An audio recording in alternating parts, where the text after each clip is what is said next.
Hey, this is just a quick note about our sponsor, Privado, the premier enterprise privacy platform purpose-built to bridge the gap between privacy and engineering. Its privacy code scanning solution embeds privacy compliance and governance into the product development lifecycle and empowers privacy and security teams with unparalleled visibility of sensitive data flows and the insights to find and fix privacy vulnerabilities. You can leverage Privado's data flows, dynamic data mapping, privacy assessment automation, and real-time visibility of privacy issues. Enter the era of proactive privacy and transform privacy from business blocker to business enabler. To learn more, go to privado.ai. AI is going to have a very dramatic impact on how engineers, any style or fashion, much less privacy, are valued. And so understanding the complexities of AI is going to be a differentiator that both commands a higher salary and over time will broaden the amount of opportunity that you will be competitive for. So understanding whether it's regulatory frameworks or best practices or competitive intelligence or creative ingenuity, baking AI into your knowledge base is going to be advantageous. It remains to be seen how or when, but I think that inevitability is nigh.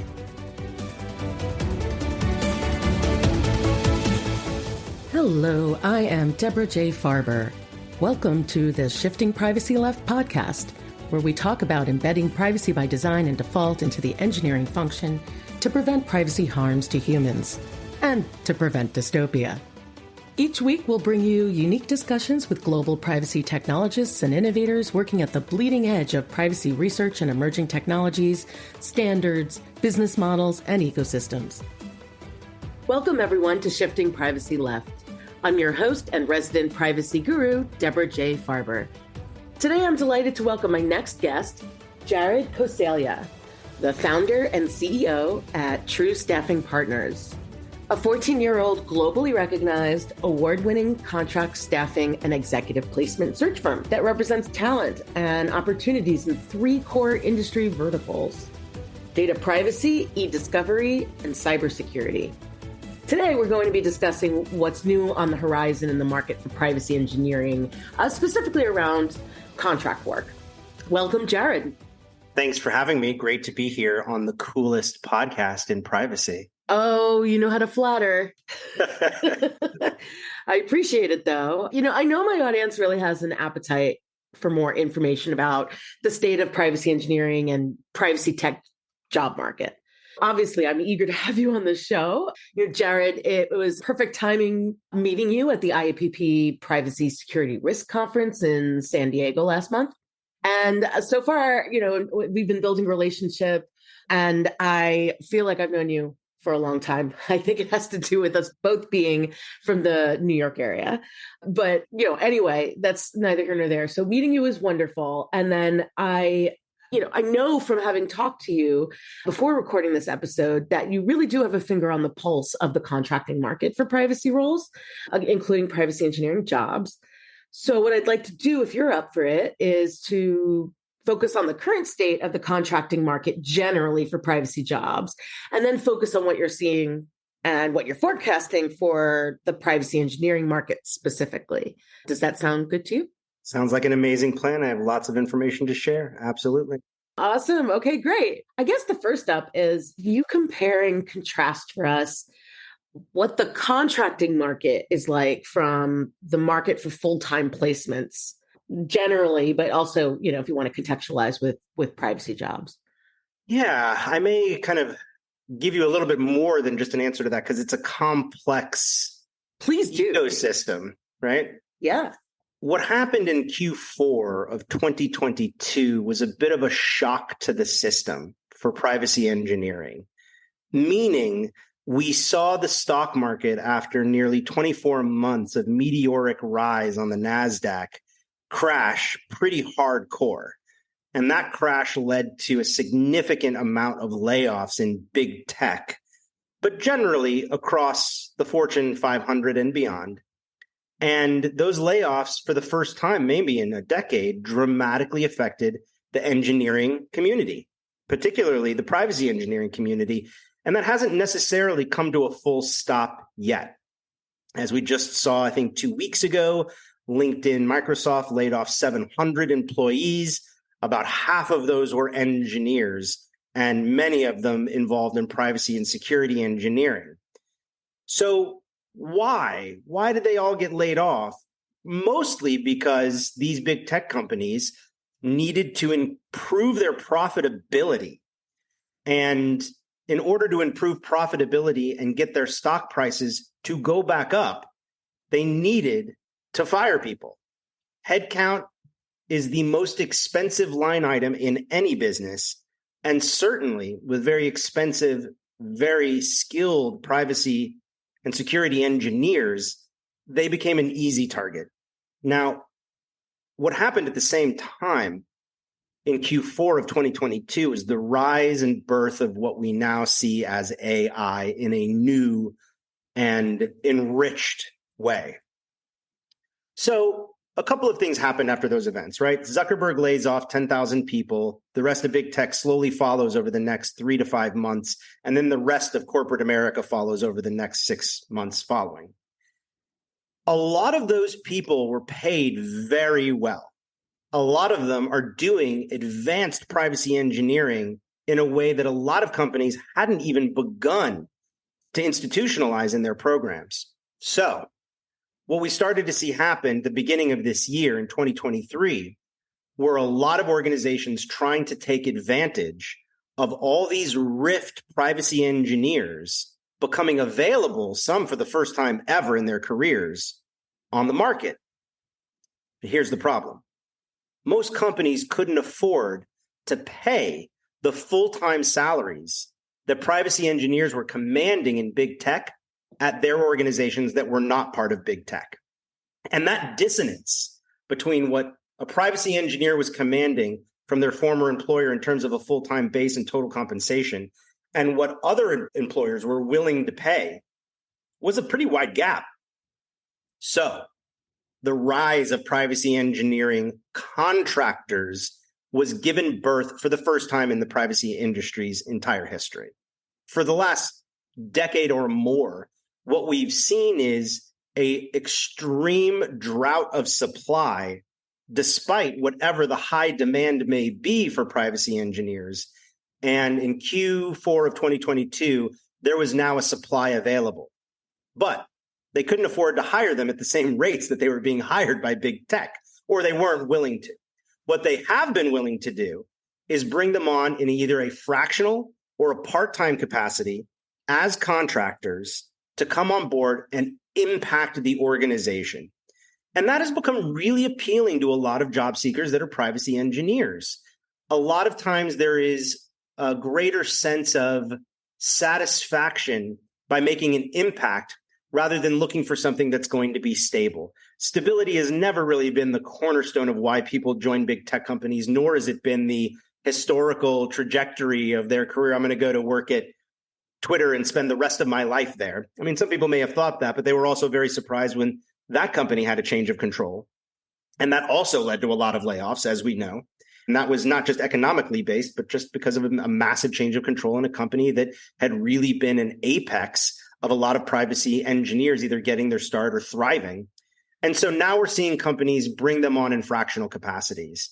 And that supply equilibrium to demand has now enabled a vast amount of corporate America and beyond to utilize these very seasoned, skilled privacy engineers in their programs, but not necessarily in a full-time capacity. And this is a trend that we believe we're going to continue to see for probably the next 6 to 12 months, with an expectation that the full-time hiring market for privacy engineers is likely to rebound towards the end of next year.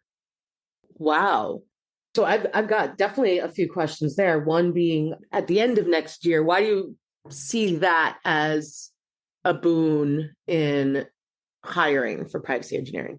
Well, if history tells us anything, it will be, because privacy, full-time hiring versus contract hiring tends to go in waves every 2 years. So let's flash back to 2015-16 when hiring was pretty quiet. Not everyone really knew what privacy engineering was. It was still very undefined. I mean, to some, it still is very undefined, though it's much more defined than it was nearly a decade ago. Then GDPR got announced, and 2017 and 18 was a massive ramp in full-time hiring of people trying to get ready to be compliant or take new products to market with the proper compliance and privacy by design baked in. And so there was a massive increase in full-time hiring. Then 2019 came, things got stabilized, and then 2020 happened where things crashed and burned. Unemployment went up to 14%. People were getting laid off left and right. We saw contracting go through the roof, nearly at like 60% of the jobs filled in 2020 were contracting. And that's across the entire privacy vertical, but certainly that included engineers. And then 2021 and 2022 happened and things went through the roof again. Full-time hiring went sky high. Competition was extreme. Salaries increased by anywhere from 10 to 40% at the point of hire. So if you were a privacy engineer making $100,000, which is low, but just as an example, chances are if you moved jobs in 21 or 22, you went up to 130 to 140. If you were making 200, you probably went up to 280. And so we then hit Q4 of 2022 and that all crashed again. Well, if every 2 years we have this kind of cyclical contract versus full-time modality occurring in the marketplace, it's likely to say that in 2025 and late 2024, the lights are going to come back on in a meaningful way. And that also makes sense when we look at stock prices, right? Most of the companies that are hiring privacy engineers are publicly traded companies, at least in the volumes that would drive market trends. And even today, LinkedIn Insights indicates that 38% of open privacy jobs that are posted on the internet are coming out of big tech, despite them laying off all these people. And we'll talk a little bit about, as you and I kind of prepared for before this call, the difference between firing people and then rehiring them, just rehiring them as contractors instead of full-time people, and how that changes the P&L reports and the ledger and the line items and thus the stock price of an organization, because that's happening a lot right now too. But yeah, I think time kind of has indicated to us that every 2 years we go through this cycle. A quick stat just to give you a sense of what happened this year, and we're almost at the end of it. North of 50%, so about 53% of all the jobs that we've seen filled, including ones that we work on, were contract this year across the entire privacy ecosystem. And that's the first time that contracting at an annualized level has actually exceeded, with the exception of 2020, pandemic year, full-time hiring. So this is now no longer just using contractors, particularly privacy engineers, when market conditions dictate it. This is now slowly becoming a perpetual way in which programs have to think about talent, and that acquiring talent in full-time capacities is no longer the way all employees will get onboarded into a program, nor is it the most fiscally responsible way for an organization to augment talent.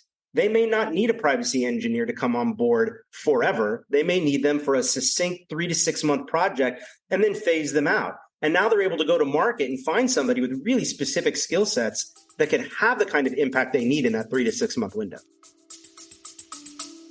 Stay with us. We'll be right back.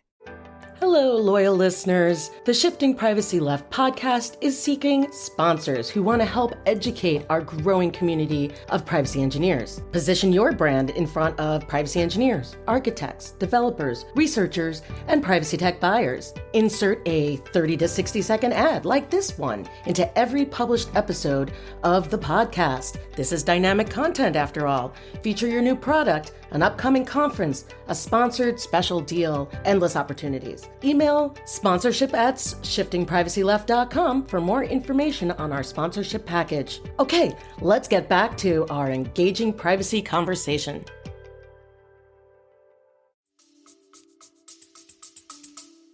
So that actually raises a question for me in terms of fractional work here. Are we talking about full-time work for a small amount of time, like 3 weeks to 3 months, something like that? Or does it also include, maybe part-time work, 10 hours a week for a year? Or what are ways that you're seeing the contracting being deployed, whether as like full on staff augmentation, or are we bringing people on to lead projects and lead the business, even though they're from the outside? So the answer is all of the above. We see examples of what we call part-time impact. And part-time impact may mean I need someone for 3 months, 40 plus hours a week, have a big impact, and then I phase them out. We also have seen a lot of what we call part-time perpetual, which is, okay, I don't really know how long I'm going to need them, so I'm not going to set an end date to the assignment, but I also don't know if I'm going to need them 40 hours a week. I may need 10 hours this week, 40 hours the next, 0 the next month, then 5 hours, then 10 hours the next week. And we call that part-time perpetual, where somebody can come in a fractional capacity and have a real impact with no necessary end in sight. So it's not a high impact project, but rather using an engineer with a specific skill set to have perpetual impact in a variety of projects, just not in a full-time capacity. That allows some of these privacy engineers to then work for multiple organizations at the same time. And that can be really rewarding for the job seeker. A lot of the motivations that we see from privacy engineers who come to us for representation is, I'm bored. I'm kind of working for the same company, doing the same thing over and over, and I'd like to work with different people or be exposed to different kinds of opportunities. And this approach really does allow them to do that, quite literally. But then there's also what we see as what we call secondees, which is more to the point I was bringing up earlier of you lay off a bunch of full-time people, then you hire them back on contract. You're not necessarily hiring the same people back.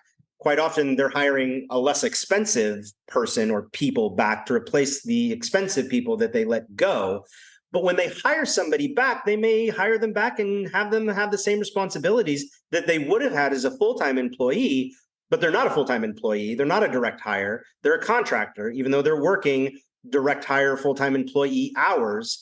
They don't hit the books and therefore affect the stock price and the profitability of the company in the same way that a full-time hire or a host of full-time hires would. So there is a lot of, particularly in big tech, the utilization of contract as a way to keep talent on board perpetually and not part-time, but without being a full-time employee.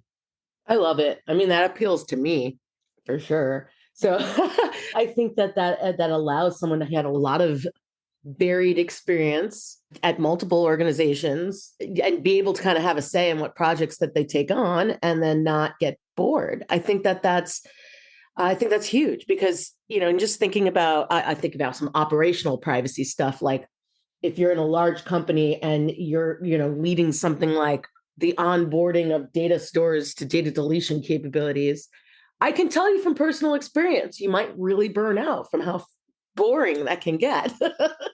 So something like this, obviously I'm thinking operational privacy here, but I could understand and think of examples in the engineering space as well. And so I think that this is a great solution for a lot of people who are just feeling stuck maybe in their privacy operations or privacy engineering job currently and doesn't really feel like maybe there's enough jobs open for them to move around. And well, and not only that, Deborah, but it also allows them to maintain their financial status in life, because that's huge too. A big piece of this is that there's a misconception with a lot of, let's just call it, older executives who've got the expectation that when people get fired and the economy is in a slump, that people are going to compromise what they're willing to take in terms of compensation in order to get back to work.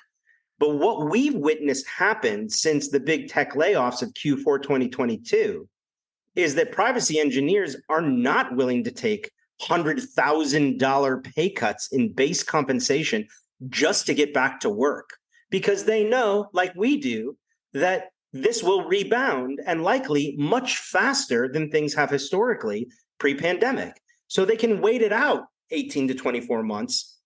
And in the meantime, do contract. And the reality is most of our contractors who are what we call perpetual or lifestyle contractors that aren't even necessarily looking to go back to full-time work, wind up working 7 to 9 months out of the year and making the same or more money than they would working 12 in a full-time capacity. Now, they may get slightly different benefits. They may not get the equity that they would get at some of the large tech companies, but they will wind up getting a lot more time off. They might wind up making a lot more cash in pocket day one that they don't have to wait to vest at a big tech company.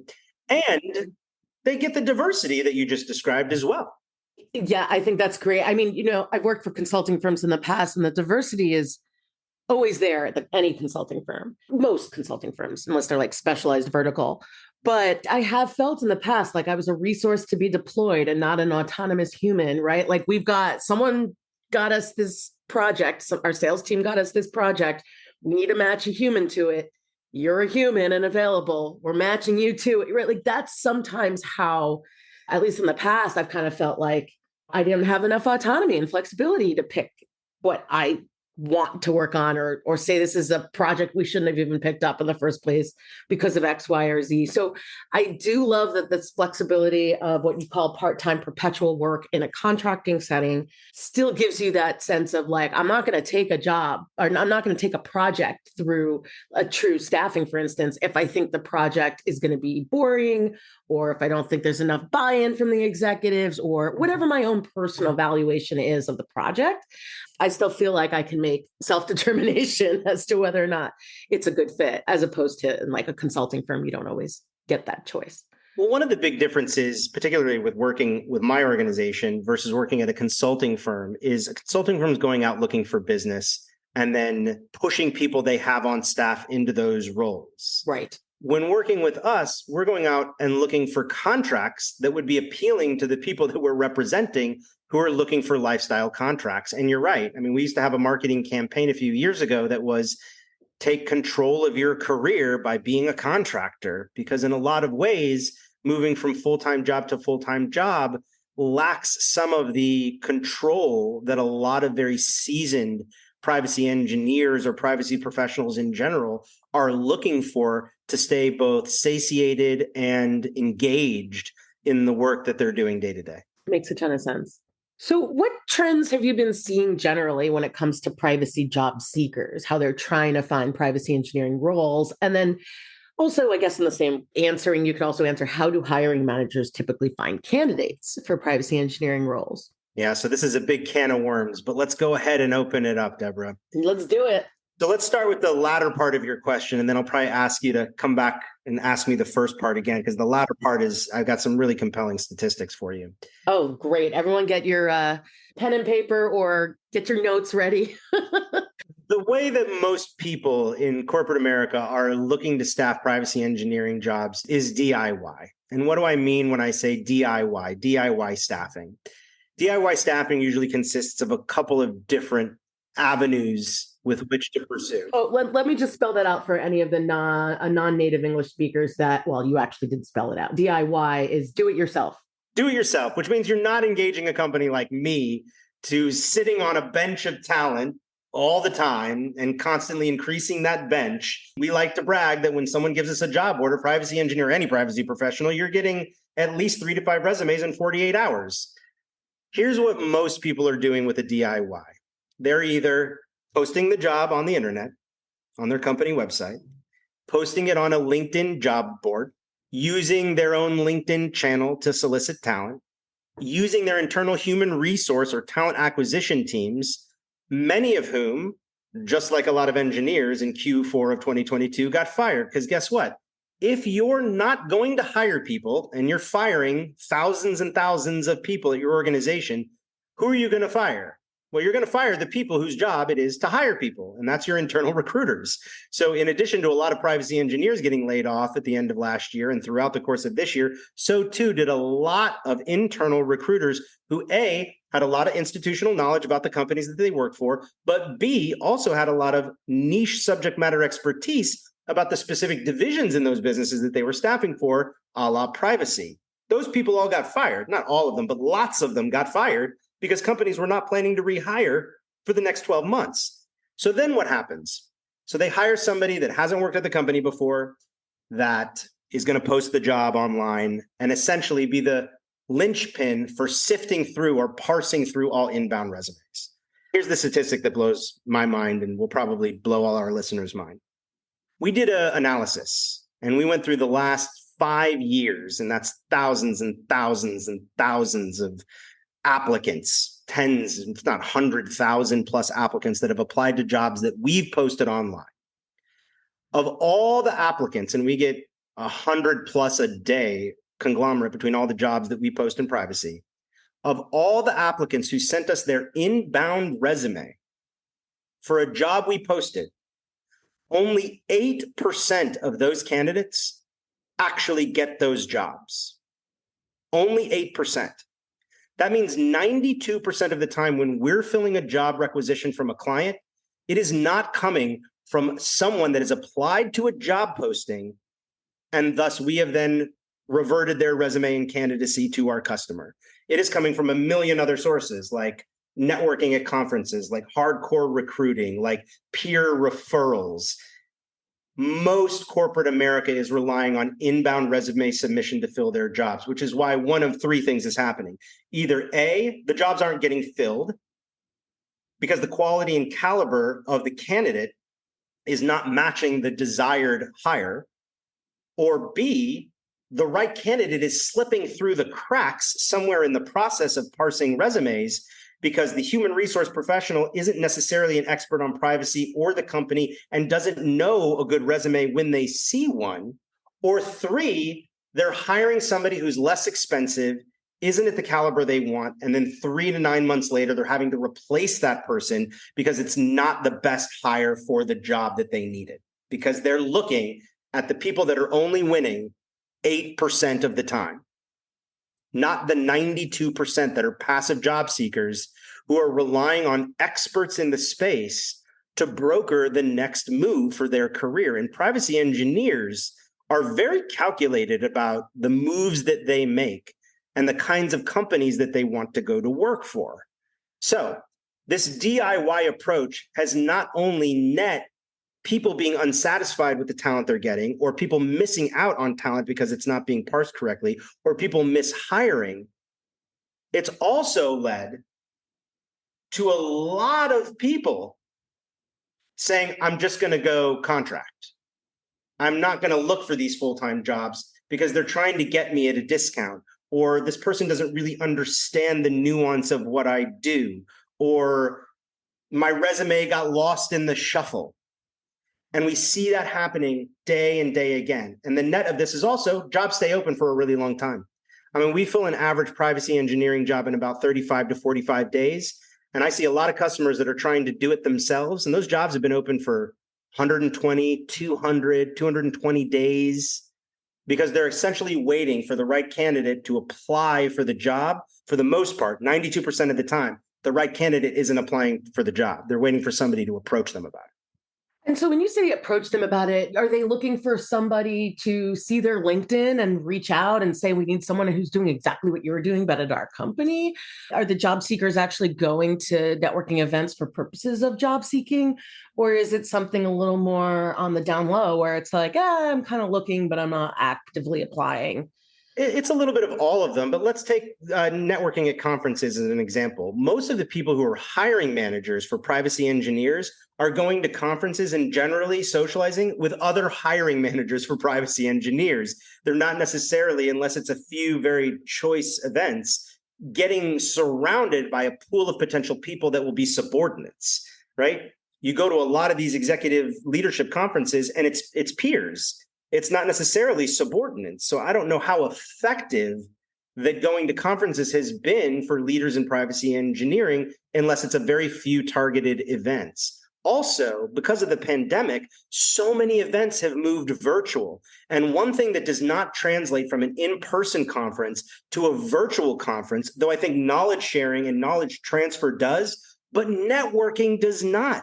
It is not the same getting on a Zoom or getting on a Teams call where you're presenting information that you would at a panel at a conference, and then being able to have one-on-one interactions during cocktails afterwards or on the vendor floor the way that you and I did at PSR. It's just not the same virtually when you have virtual events. And because so many people have moved to that, It's very difficult to recruit without the help of a recruiter on a virtual event.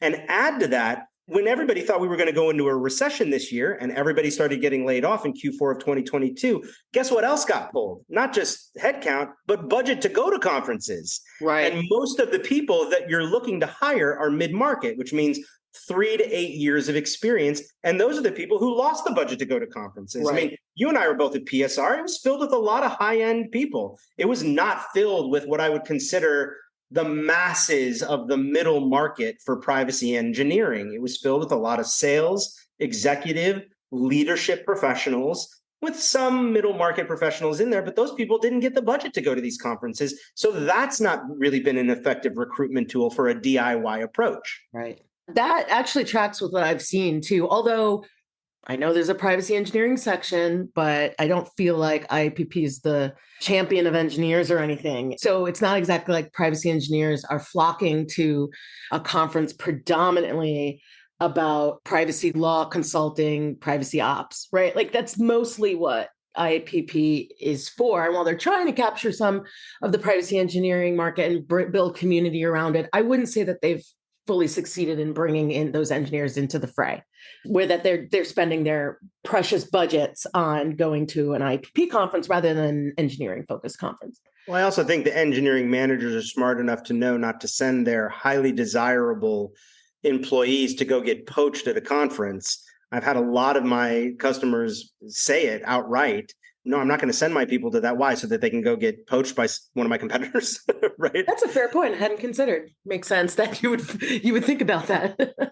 So I've seen salaries and job requirements for privacy engineers that are all over the place, right? Depending on company size, the type of company, right? Big tech versus anything else, based on location, industry vertical.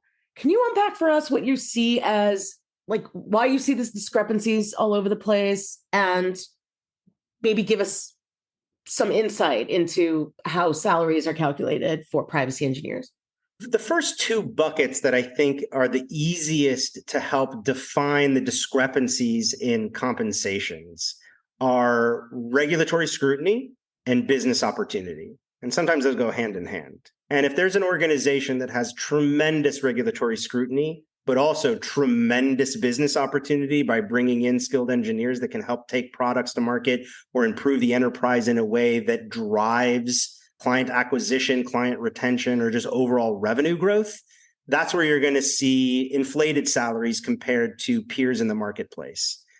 For example, if you're a retail company, but you do not use any customer data, you do not repurpose that data, you don't market that data, you're a family company and you are a subscription-based organization, you're not selling ad tech, you may not pay a lot for a privacy engineer because the impact on the business may not be dramatic enough to warrant paying the same amount that a big tech company who is making lots of money on ad tech would.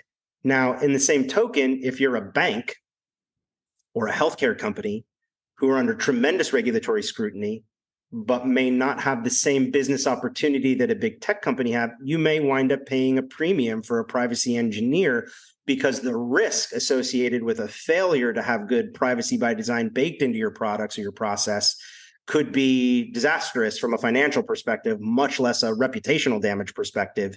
And therefore, salaries would be increased in those verticals. Now, I'll also say this. This is part of the reason why the birth of privacy engineering in contracting has been such a boon and will continue to be as we see it for the next 6 to 12 months, is because so many of these companies want to use some of that great expertise that comes out of these highly regulated companies in their organizations. They just don't need that expertise forever. They need it for this moment in time when a new product or a new service or an annualized or biannual revision to a piece of technology needs updating. And that's where the impact opportunity comes in for a contractor. Those are kind of the main driving forces. Look, the other is geographic, and this is something we haven't dived deep into yet, but it's worth mentioning. Part of what has changed forever in the workforce is we will not all be required to work in an office 5 days a week ever again. I think most companies are pushing for hybrid, and the ones that are pushing for fully in office are struggling to retain their people with those changes in policy. And so as certain people choose lifestyle over financial success or the desire to be at a big company and in their office and have the ping pong tables and the catered lunches and all the other perks that come with going into a campus-like environment, which big tech has built a reputation of attracting and retaining talent with, may no longer be the cultural appetite for job seekers, particularly in the privacy engineering vertical. And being able to work remotely from home may supersede some of those previous incentives that drove people to go work for organizations. And that's a real change in our overall global culture, but definitely in our domestic US culture. And I think a lot of organizations are struggling to mandate an in-office policy. Some of them may be doing it, in fact, in hopes that people will quit, because sometimes it's easier when people quit than it is to fire them and pay severances and buy out employment contracts or whatever the case may be, and instead get people to quit, and then you don't have to pay unemployment either. But a lot of people will say, listen, I'll take $10,000 or $20,000 less a year or on this contract in order to be able to work remotely from home and have the flexibility I'm looking for. And that's a bigger priority than even base compensation. The number one motivator for job seekers for the last 3 years in a row has been remote work from home flexibility. So when candidates come to us for representation, and we probably talk to 50 to 60 different candidates a day across my organization, we always ask them, what's motivating you to consider seeking opportunities? And the number one motivator for the last 3 years has been remote flexibility, because of either people changing their policies or people wanting more flexibility. And the number one way to get people to quit is to change your work from home policy. So, and that can go in a lot of different ways, right? It doesn't just mean 5 days or no days. You could be working no days in the office and your company says you got to come in 2 to 3. And now you have a whole segment of your employee population that is going to go looking for work because they do not want to come in 2 to 3. You could be 2 to 3 days a week and say, now you got to come in 4 to 5, and you will have a segment of your population that is going to go look for employment elsewhere because they do not want to adhere to those in-office policies. Keep in mind, a lot of these engineers who are making solid salaries, often well north of $200,000 a year in total compensation, if not base compensation, moved further away from the epicenters of the pandemic during 2020 and 2021. And they're not moving back because the cost of living is too high, especially when they're not getting paid necessarily, if they were laid off, the same guaranteed base compensation that they were prior to the pandemic. So this has also created a tremendous amount of dissonance in the marketplace. And yes, people will have to pay a premium to get people who are not currently working in an office to decide they are going to change their lifestyle and start coming into an office. And what a lot of executives can't seem to wrap their head around is, I don't understand. Before 2020, we were paying you this, and now I have to pay you 20 to 30% more to get you to come back into an office that you were comfortable coming into prior to the pandemic? Well, I hate to break it to you, but yeah, you are. And that's about the percentage of increase in base compensation or hourly rate that a contractor or a full-time employee, whether it's privacy engineering or any other kind of privacy, asks for when they say, okay, I'd be willing to go into an office, but I need to see my compensation go to this level to even consider it. It's about 25 to 30% more than whatever they were making before. I mean, I can understand that too. I mean, I don't want to just say priorities have changed, but I think people have realized with going during the pandemic and being remote, that there's a certain power that they have over their, like, hey, I could do my job remote. You as my manager now know that because you've seen it happen, and I'm efficient and it's good. And you want things to change and me to come back in, but you got to sweeten the deal for me to want to do that. Right. And I guess it's a kind of negotiation with workers that companies just haven't had to do in the past. Well, and not only that, but companies have always been able to bank on when things go into recession or seemingly into a recession, job seekers who are out of work are willing to take less than what they were making in order to get back on employment. And that's not the case anymore. It's just not. They'd rather go contract and they'd rather wait out the market. And, we're not talking about people who are making $50,000 a year and need to put food on the table, making money somehow. We're talking about people who are making hundreds of thousands of dollars a year, generally speaking. And these people can wait it out 6, 12, 24 months to see if the market rebounds and take that gamble. There are plenty of contracts available in the interim, and there are going to be even more in next year because the reality is people have not won the battle of getting sufficient headcount to grow their programs, specifically in privacy engineering, even in 2022. The E&Y IAPP report says that only grew by 12% in 2022. And this was the busiest year in my company's history for data privacy staffing. We placed more people in 2022 than we have any other year. And even that indicates that there wasn't enough growth in privacy programs to really meet the demand of what the business needs from privacy professionals. And that's gone down, not up in 2023.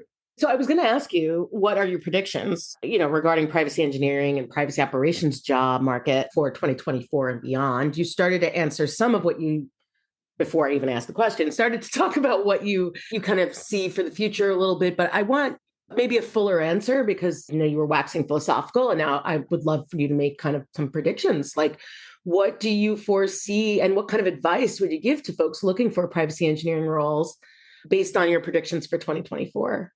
Yeah, so I'll start with some stats that kind of drive the predictions that we've been making, one of which is nearly 82% of all open job requisitions in 2023 have been in corporate, meaning not in law firms, not in third-party consulting firms, and not in software companies. I think software companies were probably hit the hardest during the down economy and laid off the most amount of people. OneTrust laid off, I think, a fourth of their staff, something like that, or an eighth of their staff. And what we've seen is, they haven't hired them all back. They're running much leaner. And so a lot of these opportunities are in corporate and they're in programs. And as that increases, as the amount of opportunity to go in-house increases in privacy, it is putting increased pressure on the people who work at law firms and consulting firms and software companies to do more with less, and that includes less people. So the quality of life for a lot of people working at law firms and consulting firms and software companies over the last 12 months has really deteriorated. And a lot of people coming out of those verticals are coming to us saying, I am burnt out and I want to go in-house because I do not have the resources in terms of human capital to sufficiently service my customers. And so I'm really working the job of 2 to 3 people. And what we're going to see is continued attrition from those employer verticals into corporate America, in addition to the increase in corporate America getting buy-in to attract and retain that talent, whether it's in a contract or a full-time capacity. So in terms of a prediction, I think what we're going to see is more people bringing privacy engineering in-house, leaning a little less aggressively on outside third parties to help them with those agendas because, quite frankly, they can't get the service or they're not getting the quality of the service they want, or it's taking too long for them to get the service, which is also why people are coming to us aggressively to hire contractors. Hey, we didn't talk about this earlier, Deborah, but one of the differences between contract and full-time hiring is speed to hire. The average timeline for placement for a contractor in privacy is about 14 days right now. And in Q2 of 2022, in the peak and height of hiring frenzy, it was 7 days, so less than a week.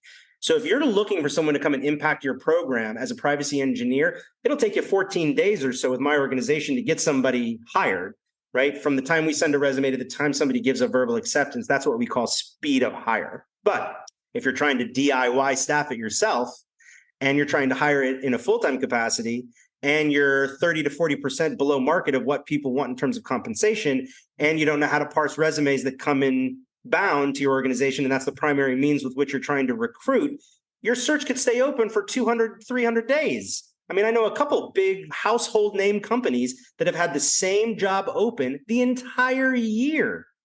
And at a certain point, they're either going to lose that headcount, or they're going to have to engage a third-party agency and stop being penny-wise, pound-foolish about paying an agency fee to get that person hired, or they're going to have to turn to hiring a contractor because eventually the work has got to get done. And as I like to say, over the next 6 to 12 months, the levee is going to break. And it will break right around Q4 of 2024. And that's when we're going to see competition increase dramatically. And when competition increases dramatically, so do salaries. That's what we saw in 17-18. That's what we saw in 21-22. That's what we're going to see in 25 and 26. is lots of people needing to hire because they waited 2 years to do so, lots of people coming to market, lots of competition. You're not going to always get your first candidate. You may not get your second candidate. Job seekers being able to entertain 3 to 5 full-time offers as opposed to 1 or 2, which is what it's been more like this year. A quick sidebar, the offer acceptance rate is one of the things we track here at True, meaning if a job seeker gets multiple offers, which one do they take? And what we found in Q1 and Q2 and Q3 of this year is that nearly 80 to 75% of people were taking the first offer that they received. So if you were fast, if you were quick, you were more likely to get a yes than if you took your time. Now, part of that is because job seekers weren't getting a second, third, and fourth offer. But if you go back to Q2 2022, when we were at the peak of post-pandemic hiring, only 45% of the job seekers we were working with were taking the first offer they received. They were waiting to get that second. They were waiting to get that third, sometimes a fourth and a fifth, either to use as leverage against the one that they really wanted or because they thought they could get a better offer later on. People haven't been thinking that way. People right now, generally, 3 out of every 4 are taking the first offer they receive if they're an active job seeker. So going to market now and being fast is going to give you competitive advantage. You may not have that same advantage in 25 and 26 when competition increases, when salaries then also increase and inflate as they did in 2021 and 2022. I mean, look, according to the IAPP salary survey, people got raises to the tune of 7%, which is the highest year over year percentage of raises. This is not moving jobs. This is just staying in the job you're at. A 7% increase is almost unheard of. The average is somewhere between 2 and 3. But the point of higher salary increase in 2022 for mid-market between 3 and 8 years was between 20 and 40%. So that's probably what's going to happen in 2025 and 2026. So if you're looking to get great talent, accepting quickly at a reasonable price, my advice is go to market now and get the budget and buy-in you need now to hire in 2024 before things get crazy again. It's actually perfect timing, right? We're at the end of this year. I know it's usually October for a lot of companies when they're maybe November too, where they're, looking to get their budgets approved for next year, like towards the end of one year and the beginning of the next. So that's really great advice. I would have asked you, later on, what words of wisdom do you want to leave for our audience? But I think that's actually a really good one. Like plan for next year now, right? I'm not sure if we actually covered this, but what are some of these annualized compensation ranges that you've been seeing this year? And obviously they're all over the place, but then next year, given what you're seeing and like what you said, you saw 7% raises to stay in the same job. What do you think 2024's compensation ranges would be? To stay the same? Well, I can categorically tell you we're not going to see a 7% bump in raises for people between 2023 and 2024. I think that makes sense.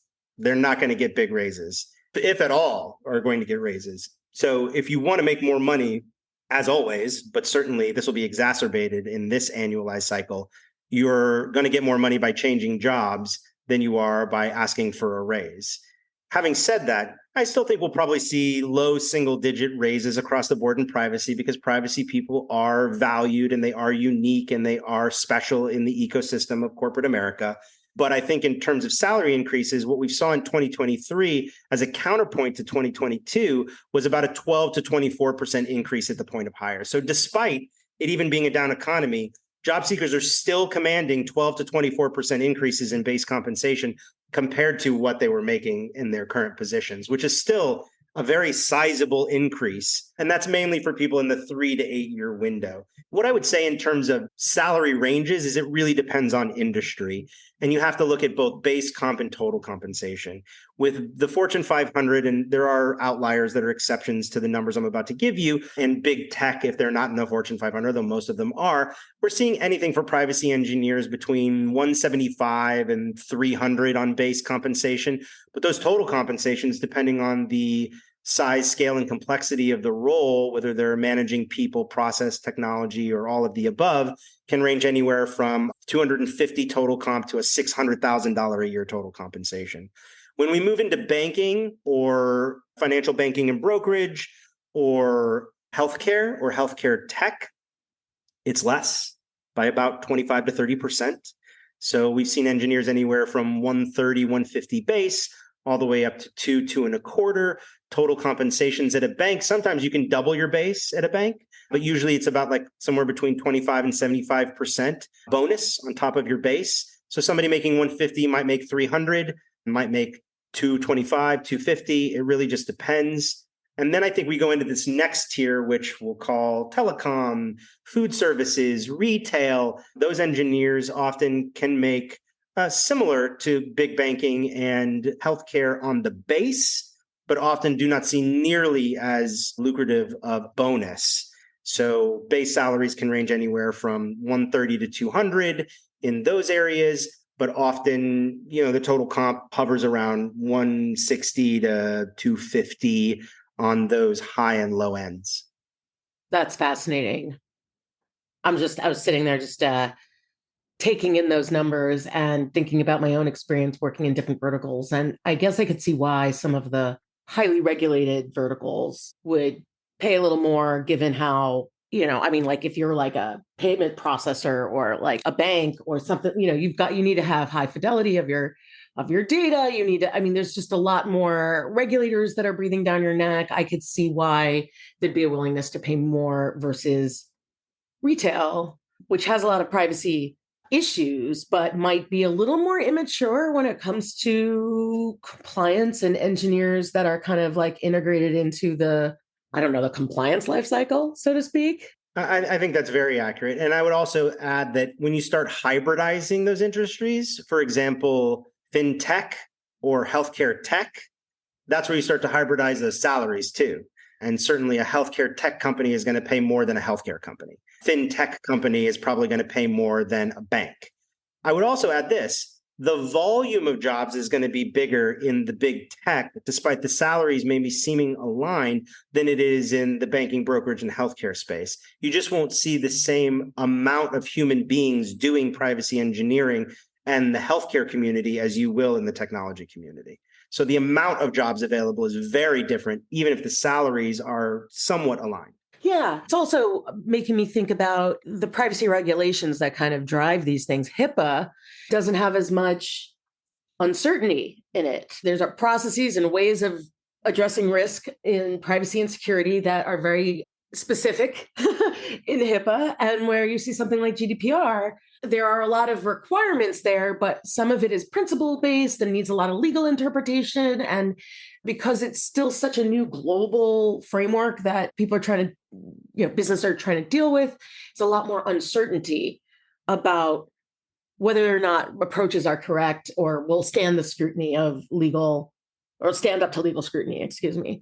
So I could see that it'd be easier to maybe scale something in the healthcare space without as much risk. You can quantify it better without as much like unknown risk, I guess. I could wax philosophical. You just have me thinking about, my own background in different industries. And so I'm just thinking about them as we're talking today. As we near the end of this year, what's your advice for privacy engineers who will seek contracting roles in the new year to best position themselves to hiring managers? I'll give a twofold piece of advice. The first of which is AI is going to have a very dramatic impact on how engineers, any style or fashion, much less privacy, are valued. And so understanding the complexities of AI is going to be a differentiator that both commands a higher salary and over time will broaden the amount of opportunity that you will be competitive for. So understanding whether it's regulatory frameworks or best practices or competitive intelligence or creative ingenuity, baking AI into your knowledge base is going to be advantageous. It remains to be seen how or when, but I think that inevitability is nigh.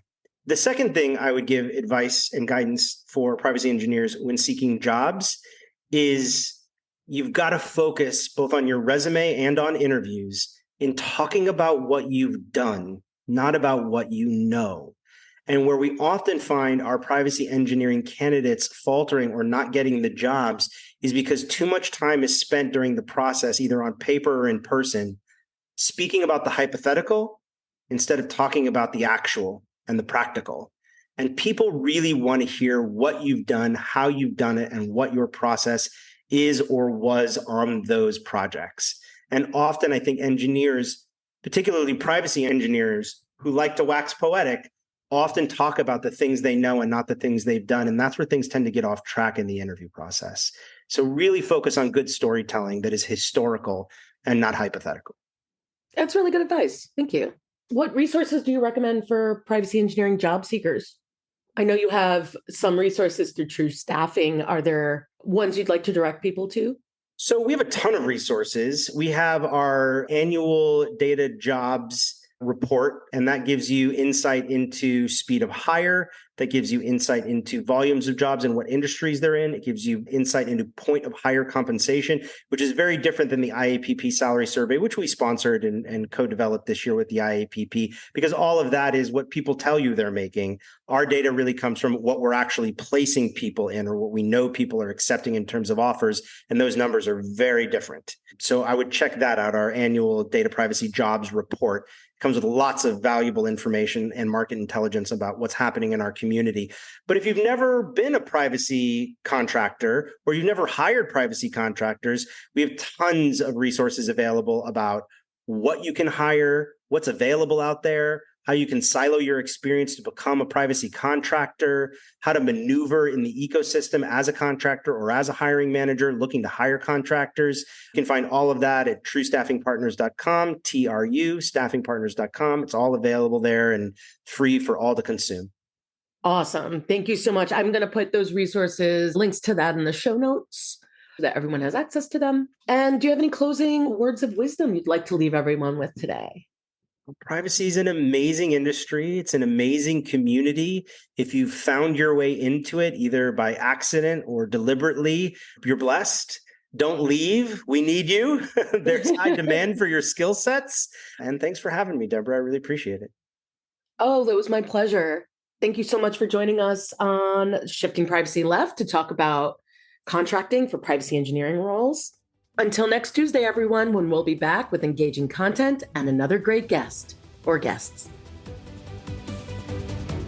Thanks for joining us this week on Shifting Privacy Left. Make sure to visit our website, shiftingprivacyleft.com, where you can subscribe to updates so you'll never miss a show. While you're at it, if you found this episode valuable, go ahead and share it with a friend. And if you're an engineer who cares passionately about privacy, check out Privado, the developer-friendly privacy platform and sponsor of this show. To learn more, go to privado.ai. Be sure to tune in next Tuesday for a new episode. Bye for now.